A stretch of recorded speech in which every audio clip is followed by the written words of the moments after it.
मौलाना मोहसिन तकवी हमारे साथ हैं, जुनैद जारिस साहब हमारे साथ हैं, लुबना सरवत हैं, नाइश हसन हैं, फिरोज़ मिठी बोरवाला हैं, जिनसे हम इस मसले पर बात कर रहे हैं। मोहसिन तकवी साहब, ब्रेक के पहले मैंने सवाल छोड़ा था कि आपसे पूछेंगे। सर, सवाल ये है कि भाई ख़तरा इस्लाम पर आएगा कि ख़तरा मुस्लिम मर्दों की दादागिरी पर आएगा, इसलिए ट्रिपल तलाक का विरोध हो रहा ना? देखिए, ऐसा नहीं है। ये हम भी चाहते हैं कि ट्रिपल तलाक ना हो, और जहां ट्रिपल तलाक जिन लोगों के यहाँ जायज़ है वो भी यही चाहते हैं कि ट्रिपल तलाक ना हो। लेकिन ट्रिपल तलाक को कानून के ज़रिए से अगर बैन किया जाएगा तो इसमें बहुत बड़ा मसला जो है वो उन लोगों के लिए आएगा कि मसलन कोर्ट कहेगा कि ये तलाक नहीं हुई और शरीयत कह रही है कि ये तलाक हुई, तो बहरहाल एक ऐसी दुविधा जो है वो लोगों के लिए पैदा होगी। इस चीज़ को जो है वो कोर्ट से नहीं, लॉ बनाकर नहीं, कानून बनाकर नहीं, बल्कि समाजी तौर के ऊपर जो है वो इसके खिलाफ जो है वो एक फिजा बनाकर इससे लड़ा जाए, तो मैं समझता हूँ कि ये सही तरीका होगा। जुनैद जारिस साहब, इसे कोई नहीं चाहता, देखिए जिनके यहाँ जायज़ है वो भी नहीं। जुनैद जारिस साहब, फिजा बनती तो अब तक बनना गई होती 70 साल में। शाहबानों के साथ जो हुआ तब से लेकर आज तक मुसलमान औरतें अदालत क्यों जा रही हैं? इसीलिए जा रही ना कि फिजा नहीं बनी और अपने घर में वो चीज़ें सॉल्व नहीं हो पाई, तभी अदालतों में जाना पड़ा।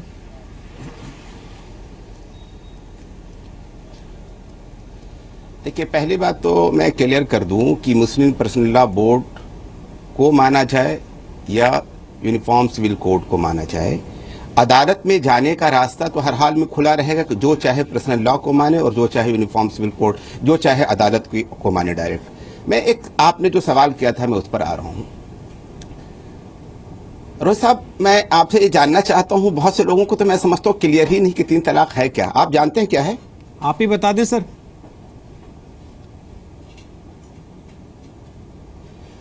हाँ, ये एक बड़ा अहम मुद्दा है। मैं आपको ये बता दूं कि 2 बातें बड़ी अजीब सी आई शरिया के हवाले से। एक तो ये कहा गया कि ये अंधकार, और दूसरी चीज है कि औरतों के हाथ में बड़ी। मैं पहली बात तो ये बता दूं कि पूरी दुनिया के लिए रहमत है, न सिर्फ मुसलमानों के लिए बल्कि पूरी दुनिया के लिए, और इवन औरतों के लिए भी यही रहमत है।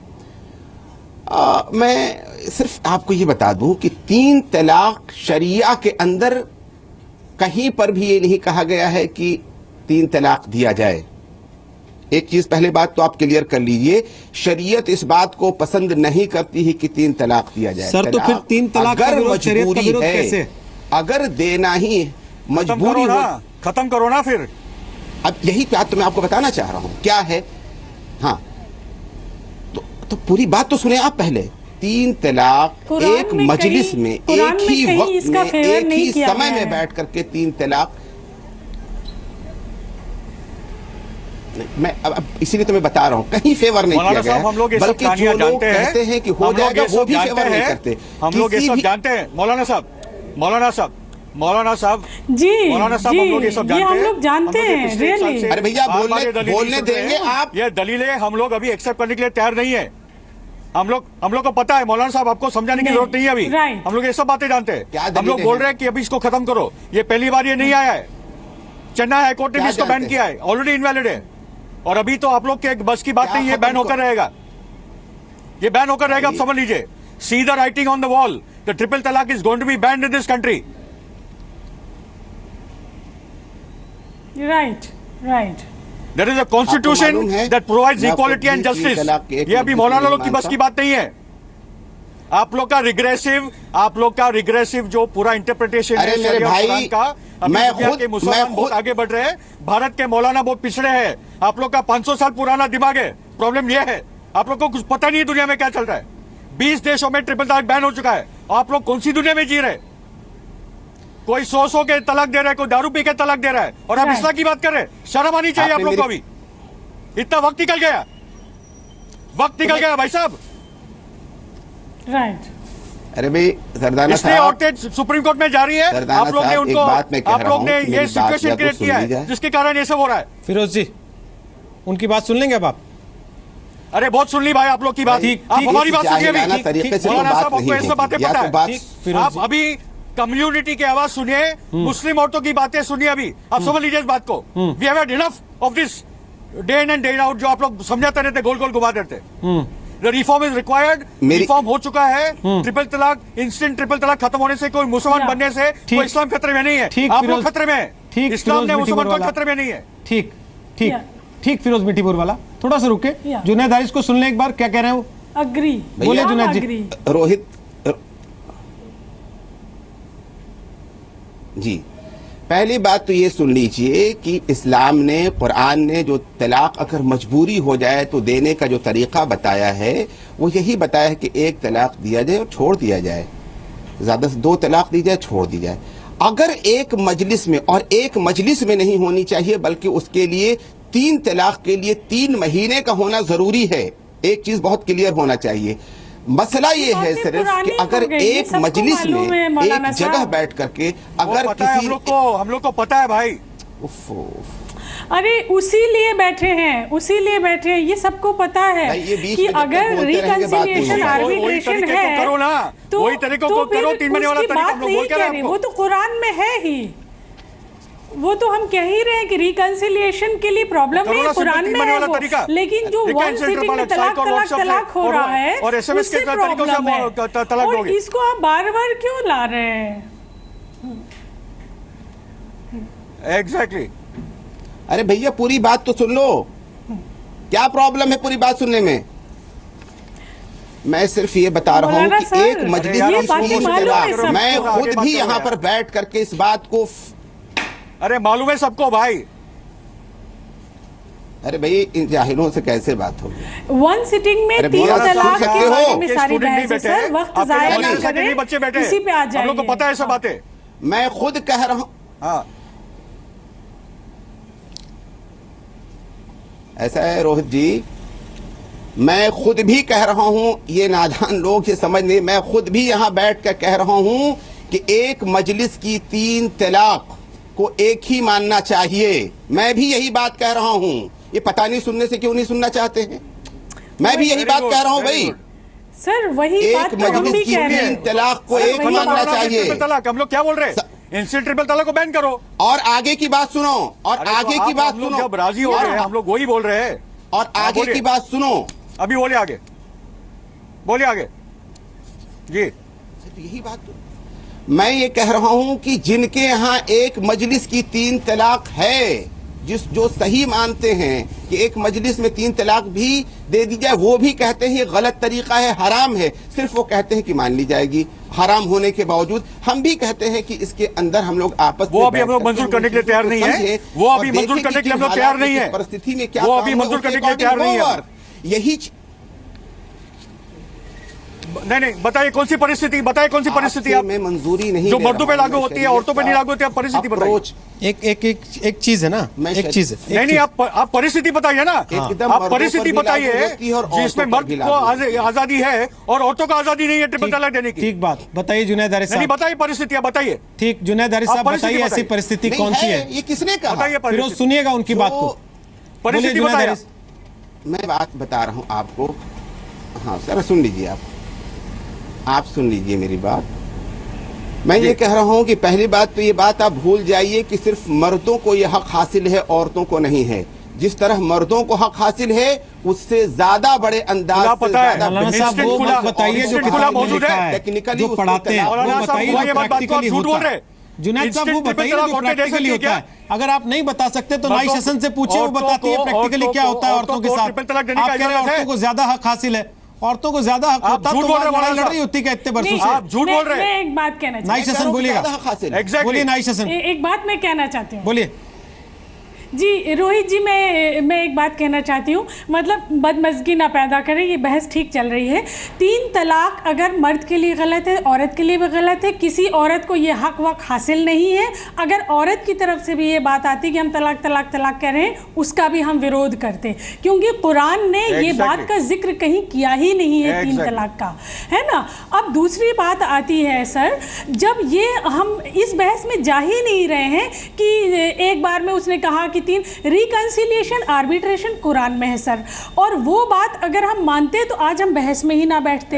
अब दूसरी बात, जब यूनिफॉर्म सिविल कोड की बात आती है सर, तो एक बात इंपॉर्टेंट है, मान लीजिए यूनिफॉर्म सिविल कोड के जरिए हम बाल विवाह को रोकते हैं, हम 3 तलाक को रोकते हैं, हम 4 शादी को रोकते हैं, हम औरत को घर से इमीडिएट निकाल दिया जाने को रोकते हैं, तो इस बहस में गलती क्या है? मुझे लगता है कि ये इनसिक्योरिटी ना आए और खुले दिल से ये बात हो, लेकिन बात हमेशा सर यही रुक जाती है कि मैं बताता हूँ कि ये है एहसन है, ये हसन है।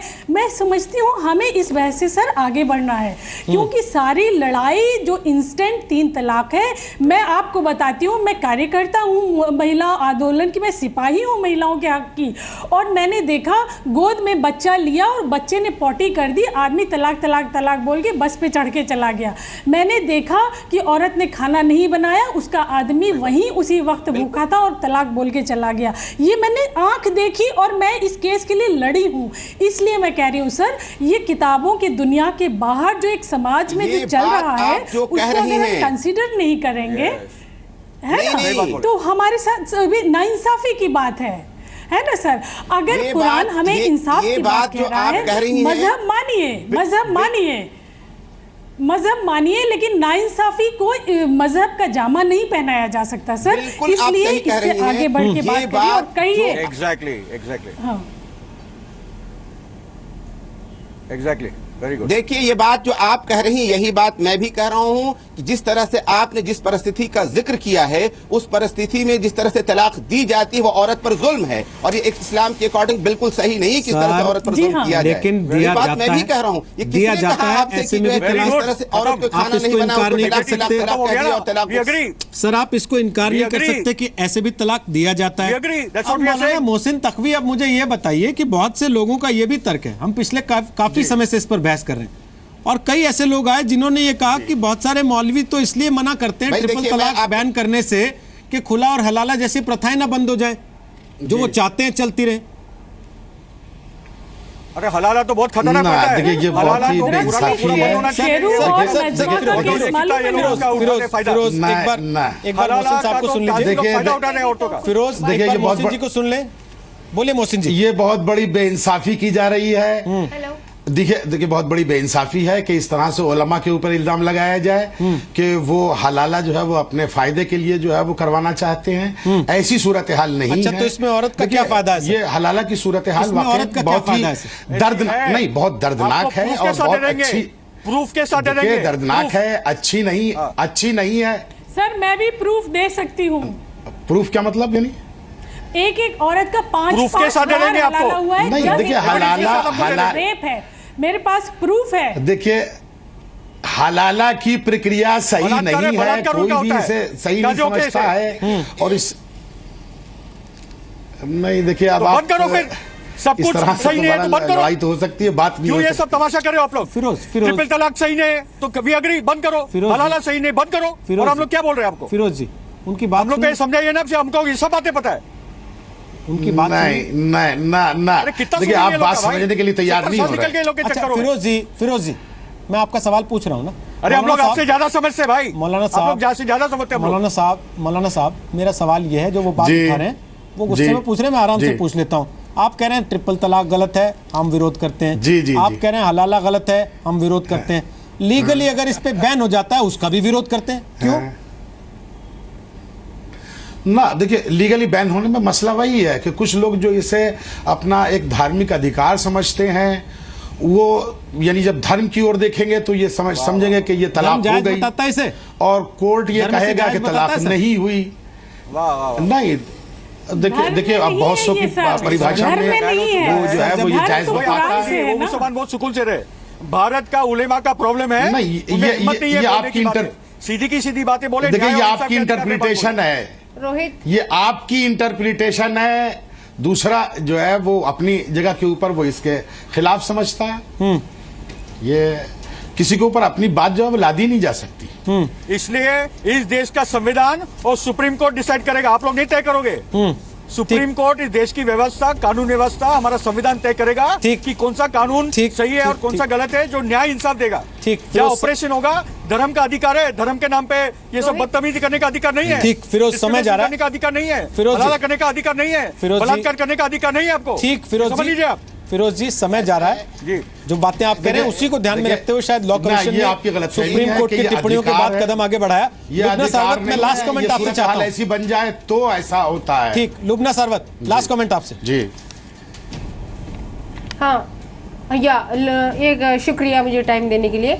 ये कुछ इम्पोर्टेंट बात हम कुछ आगे लेके जाइए। ये जो बात है ना कि कुरान में नहीं, ये सब पुरानी बातें हैं। अभी जो हमारे सामने क्या पेश है, यहाँ पर लॉ कमीशन की क्वेश्चन हमारे सामने पेश है, सुप्रीम कोर्ट है और ये पूरी इंडिया है अभी। तो उसके उस नजरिए से हम बात करें तो क्वेश्चन में क्वेश्चन 3 पे आप गौर करेंगे तो क्वेश्चन 3 पे एक खुला कहा गया है कि ऑप्शंस में 4 ऑप्शंस में एक ऑप्शन ये भी है कि do you want common civil code और do you want a change in the existing personal laws. तो इस बात की ये बहुत गौर करने की एक क्वेश्चन है ये। तो पहले तो मैं टिप्पणी दे चुकी हूँ कि the question is very very incomplete. Okay, तो एक सिंबॉलिक दिख रहा है, वो बहुत कॉम्प्रिहेंसिव नहीं है, बराबर नहीं है। लेकिन अभी इस पॉइंट पे आ जाइए तो एक हिस्टोरिकल ऐतिहासिक गलती जो होते आ रही है, 1937 की जो शरीयत मुस्लिम पर्सनल एक्ट है उसकी रूल्स आज तक नहीं बनी है।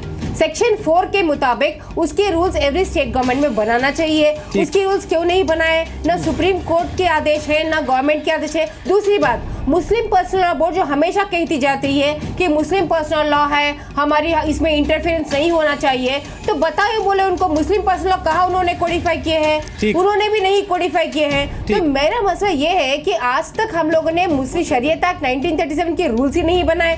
तो रूल्स बनाए पहले और देखे। और दूसरी बात ये है कि जब हम यूनिफॉर्म सिविल कोड की बात ला रहे हैं तो जो भी हमको साउंड प्रिंसिपल्स इस्लाम में मिले, क्या वो पूरे इनकॉर्पोरेट पूरी भारत को उसका फायदा मिलेगा? क्या मेहर का फायदा पूरों को मिलेगा? प्रॉपर्टी राइट्स मिलेंगे? डाउरी से निजाहत मिलेगी? क्या ये सब होगा? कैस्ट डिफरेंसेस क्या निकल जाएंगे? इंटरकास्ट डिफरेंसेस नहीं रहेंगे? तो क्या सब होगा? ये सोशल बेनिफिट्स मिलेंगे इस्लाम के पूरी भारत को? ठीक, जो बातें आप कह रही हैं लुबना, बात आपकी सही है। और सवाल ये भी है कि जब आप पढ़ेंगे ही नहीं, लॉ कमीशन सवाल क्या पूछ रहा है, जब आप उस पर अपनी राय ही नहीं देंगे, उस पर राय शुमारी पूरी हो ही नहीं पाएगी, तो फिर मसौदा भी कैसे तैयार होगा कि यूनिफॉर्म सिविल कोड में क्या आने वाला है। और उस पर राय देने से पहले, उसके सवालों को पढ़ने से पहले, उसका मसौदा तैयार होने से पहले ये कैसे मान लिया गया कि सीधे सीधे तौर पर यूनिफॉर्म सिविल कोड वो इस्लाम पर हमला है, वो शरिया पर हमला है, सरकार शरिया में दखल देना चाहती है।